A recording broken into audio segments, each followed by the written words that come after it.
vedare tinokuchingamidzai zvekare kune chimwe chirongwa pano paZim Facebook Secrets and Confessions. Tadzoka zvekare nemamwe mamessages. Regedzai tibva tapinda pamamessages edu atadzoka takakubatirai.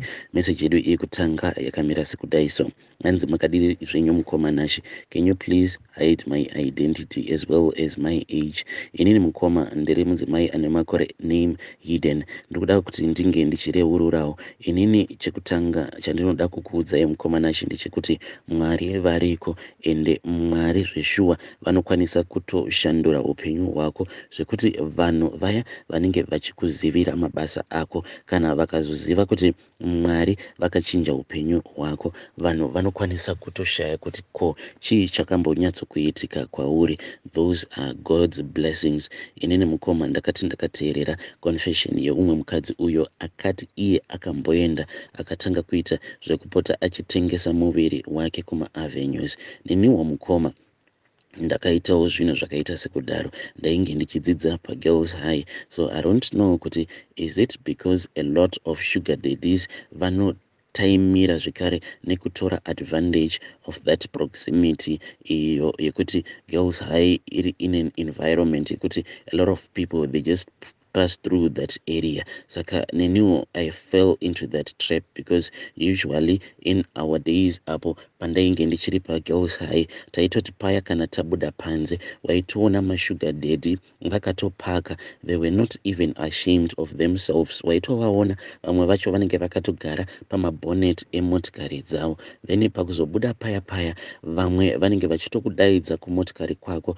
and due to peer pressure, because inini shamwari dzangu dzose dzainge dzichitongoita zvemashuga daddy, neniwo out of peer pressure ndakabva ndazongototanga kutodanana nashuga daddy. Kuti ninge ndichizotanga kudanana nashuga daddy, zvakaitika ndezvekuti ndaiva neimwe best friend yangu uyo ainge achidanana nashuga daddy just like most of the girls in our class. Saka each and every time aiti kana tabuda muchikoro paya paya taibva taenda kumotikari kwashuga daddy vake, tobva tatanga tamboenda tobva tanospoiliwa. Vanhu ava they used to make out mukoma, inini nditoriko kubackseat ndakatogara ndichitoona vanhu vachikisana. Dzimwe nguva vaizotoita zvezvo zvekuti vanobva vambonditi ndinge ndichibuda mumotikari, so whenever vakanditi ndinge ndichimboburuka mumotikari ndaibva ndatoziva kuti vanhu ava pane zvakashata zvavari kuda kuita, then I would just look to the side. Saka pane mumwe musi mukoma ameno zvakazongoitika kwandiri zvekuti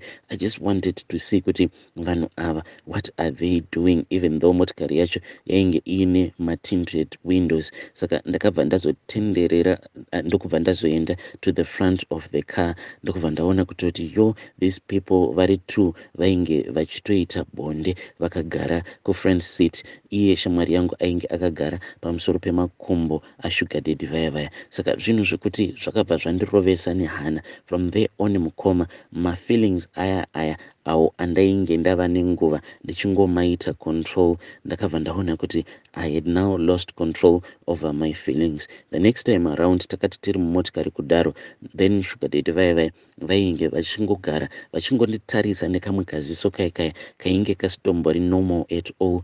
Inini womukoma ndakabva ndatanga kuita zvivindi zvekungoramba ndichingosanganidzana navo maziso, kudzamara one day shuga daddy vaya vaya vakazongonditaimira ndokubva vazongondipika up ndiri ndega. Ndakati ndiri mumotikari mavo, inini ndainge ndakagara kubackseat, ivo vachidriver vainge vachidriver imwe Benz yainge iri automatic, so vakabva vazotanga kundibata, vainge vachindibata vakatanga kundibata mumabvi mangu omwe, kudzamara vava kutoita zvekutondibata muzvidya zvangu mukoma, and I didn't even know how to react. I think ivo vakabva vatoona kutoti kamwana akakadyira, vakabva vazomisa motikari yavo vakabva vati come and sit in the front. I just obeyed his command mukoma, because my feelings angu ainge atopedza neni kudhara. Ndakaenda ndikanogara kufront seat kuya vakabva vatanga kanyanga zvekuti ndega ndakafila as if ndainge ndava very weak. This was like the first time kuti munhurume ange achindibata achindikanyanga kudaro. So I just lost all the power. I didn't have any energy at all. Ivo I think vakabva vatotora mukana vakabva vatoenda neni vakabva vanobhuka. Mushure mekunge vabhuka ndopa vakabva vatorara neni vakabva vatondibvisa umhandara hwangu. Mukoma pandakazoenda kumba kana kufamba ndainge ndisingafambi, even though vainge vanditengera zvavo mushonga wekuti ndinge ndichinwa nemapiritsi vakabva vati it would take the pain away, ende zvishuwa mushure mekunge ndanwa mushonga umwe wavakandipa. So I felt much better. Ndainge ndichingonzwa chiveve ndichinzwa kuti yeah, it is very painful, but my mom, she didn't even suspect kuti ndainge ndatobva mukutobviswa umhandara. From there on ndakangodanana nashuga daddy vaya kwekanguva kapfupi vakabva vati kwandiri aiwa hazviite kuti iwewe neni tirambe tichidanana, because he seemed to care for my friend, ende vainge vachida shamwari yangu. Vakabva vati but I have a friend of mine, munhu uyu ari kugara achingonetsana nemukadzi wake and stuff like that, saka let me organize him for you. Ndo pandakabva ndazotanga kudanana nefriend yashuga daddy vaya. Kubva ipapo mukoma zvainge zvapinda muropa, because these guys usually they don't care if you are cheating or what. Ndainge ndava kutongodanana nedifferent boyfriends. Kudzamara mukoma ndava kuona kuti instead of waiting kuti shuga daddy musi wavanenge vanzwa kuti vari kuda kukupa something ndo pavanozokupa something, why don't I just go out and hustle for myself? Ndo pandakabva ndazotanga kudanana nefriend yashuga daddy vaya. Then ndakati ndadanana nefriend yashuga daddy vaya due to mamwe maheartbreaks avo andakazosangana nawo, because he was not a faithful guy. Ndakabva ndazongotanga kungodanana nevamwewo varume vakasiyana. Some were rich, some were not. Vainge vangoriwo vanhu vekuti ningi anondipawo chakati, ningi anondipawo chakati. Mind you mukoma zvese izvi pazvainge zvichiitika, I was still there. Ndainge ndichitongoripo pachikoro ipapo mukoma, and I was still very young. Ndo pandakabva ndazotanga kudanana nefriend yashuga daddy vaya. Then ndakati ndava kudanana nefriend yashuga daddy vaya, the challenge yandakatanga kusangana nayo ndeyekuti he was not a faithful guy. Munhu wekuti kwaari ndainge ndakapinda nemoyo wangu wose, because he was such a handsome man, but akabva azonditamba yakapenga.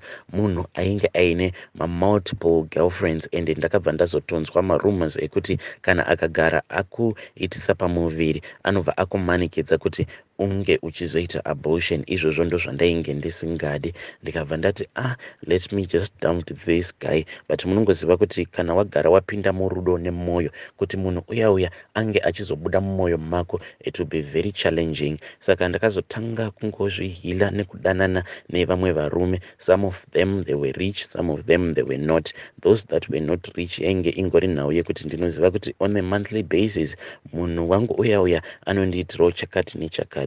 Saka nekufamba kwenguva mukoma, when I was still at girls high, ndo pandakabva ndazotanga kuwirirana nesome of the wildest girl.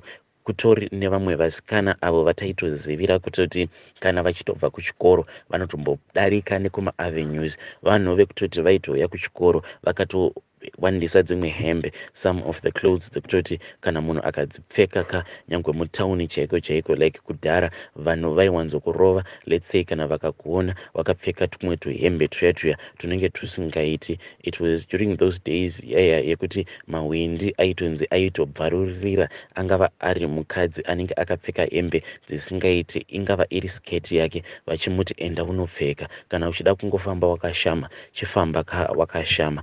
Those were the years. Saka ndo zvavaiita, vaiwandisa tuhembe twavo, then vobva vazoti kana tapedza paya chikoro vobva vazoenda zvavo kumaavenues, then they will start their hustle vachitengesa muviri yavo. Saka ndakangotanga ndichingoita zvekuvaperekedza. Mukoma ndakabva ndaona kuti these girls they were making a lot of money because they were young, saka vaiwana macustomers akawandisisa. Neniwo mukoma ndakabva ndangoti kusiri kufa ndekupi, ndokubva ndatangawo kuzvitengesa muviri wangu. Ndainge ndichitoitawo mari, so mari yacho mukoma ndaitongoti ndikasvika pamba ndobva ndaiwandisa. Mari yandaiwandisa mukoma yaiwanda zvekuti ndakazotanga kudanana neumwe murume uyo wekuti instead of iye kuti ange achindipa mari ndini ndaitomubraiba ndichitomupa mari inini simply because mari yandainge ndichiwana kuburikidza nemabasa awo andainge ndichiita echihure yainge yakawandisisa, and since I was very young ndainge ndisingatombozivi kuti mari yacho ndoita sei nayo. Zvadaro mukoma ndakaita hure remakoko kudzamara ndazotoona kutoti chikoro zvakangofanana kwainge kungori kungoendera kuchikoro zvezviya zvezita. Then unfortunately mukoma, I don't know if I can say unfortunately or fortunately, pakazobuda results mukoma, I got the shock of my life zvekuti kana kurara ndakatadza kurara ndichingozvibvunza kuti ko ndakapasa sei mukoma. I managed to pass with flying colors zvekuti vabereki vangu vakabva vatondimanikidza kuti ndinge ndichienda kuuniversity. I then went and I studied at UZ. Ndakazoti ndava kuUZ kuya my parents at that time ndo pavainge vava kuenda kuchurch, so ndainge ndichienda nemaparents angu kuchurch, ndainge ndava kuendawo nemaparents angu kuchurch. Immediately ndakati ndava kungonamatawo muchurch umo mainge makatendeuka vabereki vangu. A lot of boys in the youth club vainge vava very interested in me since everyone was just saying that she is highly intelligent, but mabasa angu vanhu vainge vasingatombomazivi kuti whenever I was free aiwa ndaitorenka chete kuma avenues kuti ndinge ndichitombo run the street so that I can get some money. A lot of boys, they were really interested in me, and in the church iyo yacho yatinonamata kunoitwa zvezviya zvema organized marriages, even though they are not open zvavo kuti they do organized marriages. Saka quickly vanhu vakabva vatanga kuapproach the pastor vachida kuti vange vachikwanisa kuzoorganizirwa a marriage for their sons. Mukoma, vabereki vangu since ndainge ndiri kuuniversity, vabereki vangu vainge vasingadi kuti ndinge ndichiroorwa ndisati ndapedza my education. Ndakazoti zvino ndagraduate kwainge kutori a lot of suitors that were waiting for my hand in marriage, ndokubva ndazosarudza zvangu uyo wandainge ndichida. Mukoma, munoziva the day ratakaenda tikabva tanogara kumasofa mukoma, handizivi kuti ndo zvinoita mweya mutsvene here kana kuti kudii mukoma. Takati takagara kumba kwaelder ndakabva ndangotanga kubuda musodzi, so I don't know, there was this feeling that just came over my body zvekuti ndakatanga kupindwa nechando and I couldn't control my tears. Ndakangotanga kungochema so zvekuti my elder vakatanga kuzvibvunza kuti why are you crying, vachindibvunza kudaro ndokubva ndangotanga kuti please can you pray for me. Ndopavakabva vasimuka ndokubva vatanga kundinamatira. Ndakatanga kungochema mukoma uncontrollably, so ndichichema kudaro ndainge ndichingoti asi Mwari, why have you chosen me over some innocent girls avo vandainge ndichiziva vainge vari muyouth club. These innocent girls, the reason why I was asking God kuti why me, some of these girls mukoma vainge vatova zera rekuti vaifanira kuti vange vatova nedzimba dzavo nevana vavo because of their age, but yet they were still single. But inini mukoma, nezvose izvo zvandainge ndakaita, mabasa angu ose awo erima ekuti haatombozivikanwe nevabereki vangu, ndo ainge achindichemedza in that moment. Ndakati ndanamatirwa mukoma ndokubva ndazonyarara. Saka ivowo vakangofungidzira kuti zvimwe kuda I was crying because I was not yet ready for marriage. Kunyangwe murume wangu nanhasi nyaya iyoyo anogara achingoitaura kuti why when we went there vakachema kudaro, but I just beat around the bush mukoma. After that ndakati ndabvuma, ndo patakabva tazotanga kuronga nyaya dzemaroro ndokubva tachata zvedu mukoma. Nanhasi uno ndichirimo mumarriage. I'm still in this marriage and I can say that it is by the grace of God. Even nguva yekuti yandakati now I want a child, handina kana kumbogara ndasangana nedambudziko, because most of my friends when I checked up on them, vamwe vakakwanisawo kuzopinda mumarriage, vazhinji vacho vakapinda mumarriage neskiri, but havana kukwanisa kuita vana in time. Vamwe vakazotoita vana kwatoperawo makore akati one day. But as for me mukoma, I didn't even suffer. Ndakangopinda mumarriage, then the following month I then saw kuti ndainge ndatobatira pamuviri. So all that I want to say mukoma ndezvekungoti aiwa, kana ndakazvitarisa inini ndakakwanisa kuona kuti ya Mwari vane nyasha. And each and every time when I look at my husband, I can see kuti Mwari vakandirakidza kuti vanondida. Nyasha dzaMwari, they are everlasting when I look at my life, uyezve kana ndikatarisa kwandakabva. So my message mukoma kune vedare renyu imessage yekuti kana kuri kunziwo kune mwana izvezvizvi mwanasikana achiri kuenda kuchikoro and she is into those things dzekuti anenge achidanana nemamultiple partners, zvimwe kuda anenge achitoita izvozvo zvekutoti ava kutodzidzira kutengesa muviri wake. All that I want to say ndezvekuti there is nothing good that comes out of it at the end of the day. Kunyange ukanzi uri hure remakoko, but semunhukadzi takasikirwa kuti unge uchizongoshare that thing you love with a man, only a single man, not to be sleeping around each and every day. Nevarume sometimes 5 or 6 or 7 guys a day. Zvinhu izvozvo zvitori nekamwe kakuaffecta kazvinokuita kunyange zvenyu semahure munenge muchisimbisana, but unotombowana nguva yekuti uri wega, so you just feel kuti what you are doing, it is not okay, because it is not an easy thing kuti on a daily basis utakure varume vakawanda pamusoro pako, zvinotokuaffecta mentally. So I just want to encourage you kana wakateerera kuti you have to make plans kuti unge uchisiyana nechigemu chako ichocho chaunenge uchiita chekutengesa muviri wako, then start working on yourself. Maybe haukwanisi kuzosanganawo nenyasha idzo dzandakasangana nadzo, but you need to start to find another hustle, imwe hustle yekuti haizokumanikidze kuti unge uchizorara nevarume vakasiyana siyana on a daily basis, because I believe kuti each and every time paunenge uchirara nemurume ane mweya wake uyo waanosiya pauri, then the next man anozouya achisangana newe zvekare anenge aine mweya uyo waanozosiya pauri zvekare. Saka at the end of the day unenge watakura, kana ari madhimoni unenge watakura madhimoni akawanda, ende anenge achikuaffecta nenzira dzakasiyana siyana. So I just encourage a girl child, if there is a girl child that is listening, to just start changing their ways, kuitira kuti mune ramangwana, you don't know, maybe you are going to meet a man wekutoti nayewo paari pari zvino anenge achitonamata achitoti